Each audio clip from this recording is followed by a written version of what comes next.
Hello and welcome back to David Loves to Travel, where several times a week, I bring you interesting and exciting videos about world travel, vacation hotspots, scuba diving, hiking, camping, fishing, and boating. Be sure and like and subscribe so I can continue bringing you exciting, interesting, and informative content. Today's video is a little different as I talk about the dangers of traveling to Margarita Island off the northeast coast of Venezuela in the Eastern Caribbean. This one isn't all sunshine and rainbows. But first, let's start off with some other facts and details about Margarita Island and its history. Number 1, Margarita Island, also known as Isla de Margarita, is located in the Caribbean Sea off the northeastern coast of mainland Venezuela. Number 2, it is the largest island in the state of Nueva Esparta, covering an area of about 1,020 square kilometers. As of the last census, the island's population was around 490,000. Number 3. Once known for its beautiful beaches, clear turquoise waters, and tropical weather, Margarita Island was a popular destination for tourists from around the world. Its most famous beaches are Playa El Yak, Playa Perguito, and Playa El Agua. Number 4. The island is a duty-free port, and its capital, Porlamar, is the commercial hub with lots of shops and boutiques offering everything from clothes to electronics. Number 5. The island has a rich history marked by Spanish colonial-era landmarks like the 16th-century San Carlos de Borromeo Fortress and the Basilica Nuestra Señora del Valle, a pilgrimage site. Number 6. Christopher Columbus was the first European to arrive at Margarita Island in 1498. The island was then colonized by Spain in the early 16th century. Number 7. Besides tourism, the island's economy was also driven by fishing and construction. Number 8. The island is home to the Restinga Lagoon National Park, a large mangrove forest, a habitat for various bird species, and is home to diverse marine life. Number 9. Food is an essential part of its culture.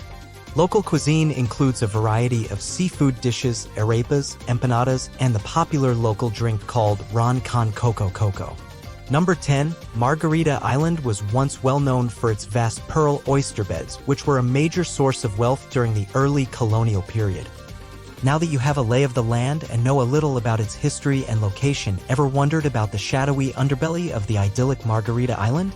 Let's delve into a chronicle of its crime history. Margarita Island, the Pearl of Venezuela, was once a bustling hub for tourists, a paradise adorned with pristine beaches and azure waters. However, the past decade has seen a dramatic shift.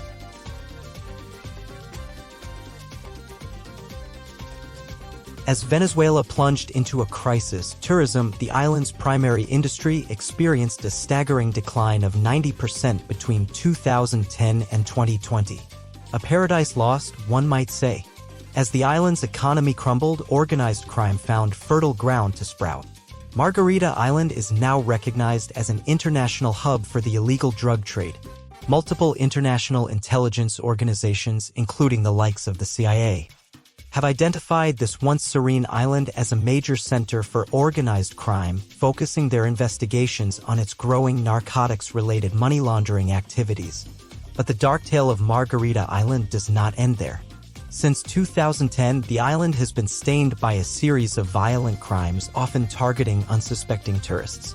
An Italian tourist, Emiliano Astor, was the first in this grim tally, murdered on his boat in an apparent robbery on August 27, 2010.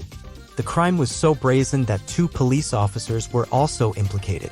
The following year, on July 18, 2011, a young Briton named Tom Ossel fell victim to a group of 7 armed robbers at the Posada Casa Rosa Backpackers Hotel. The criminals had cunningly tricked their way into the hotel, taking guests hostage and raiding rooms for valuables. In the same year, French tourist Yves Le Bras and Belgian tourist Philippe Bon were brutally murdered and their vacations turned into nightmares. And the crime wave did not stop there. In January 2012, a gang of between 13 and 15 armed robbers raided a hotel, robbing about 30 or 35 Brazilian tourists. As the years rolled on, the violence continued unabated. A Dutch sailor was killed on his yacht in September 2013, and a German cruise ship passenger was gunned down a few hours after arriving on the island in February 2014. To sum up, Margarita Island, once a beloved tourist spot, has seen a dramatic increase in crime over the years, with organized crime and the illegal drug trade taking root. The once bustling tourism industry has declined drastically, and violence, especially against tourists, has become all too common. The story of Margarita Island serves as a stark reminder of how quickly paradise can turn into a nightmare. The Pearl of Venezuela has lost its luster. Its beaches are no longer just a place of relaxation but a backdrop for a darker narrative. It's a chilling tale, indeed, but one that needs to be told. This is one Caribbean destination I'll be sure to steer clear of for now. As we delve deeper into the narrative of Margarita Island, we discover that not all hope is lost. On January 3, 2023, a glimmer of hope appeared on the horizon as Phoenix Rising's Amadea docked on the shores of Isla Margarita. This marked the first time in 15 long years that a cruise ship had visited the island. The Venezuelan Minister of Tourism, Ali Padrón, personally arrived to welcome Captain Robert Fronenbroek and cruise director Manuela Bastega on board the Amadea, signifying the importance of this event.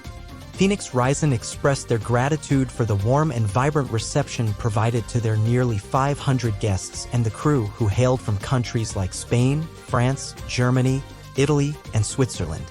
Their journey started in Villefranche, France, and will end in Punta Arenas, Costa Rica, with Margarita Island being one of their significant stops. In the words of Minister Padrón, Venezuela had been off the radar of cruise ships for many years. But the docking of Amadea is a milestone that could potentially pave the way for other cruise lines to return to the country. This historic moment offers a glimmer of hope for the revival of tourism on Margarita Island and could mark the beginning of a new chapter in its story. Could this be the dawn of Margarita Island's renaissance? Only time will tell. I hope you enjoyed this cautionary tale of Margarita Island. Be sure and like and comment on this video and subscribe to my channel to show your support. I'll see you next time on David Loves to Travel.